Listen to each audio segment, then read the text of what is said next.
Abroad. Masarap pakinggan para sa iba. Sabi nila, kapag nasa abroad ka, masaya at maginhawa.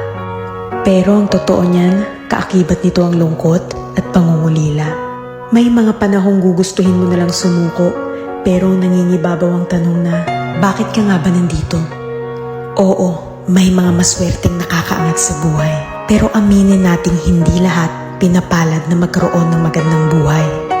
Basta tandaan mo, lahat nagsisimula sa pinakababa bago ka makarating sa itaas. Kapalit ng bawat paghihirap ay ang buhay na pinapangarap. Walang imposible sa taong may tiyaga. Magugulat ka na lang na palitan na ang mga salitang pagod na ako ng buti na lang hindi ako sumuko.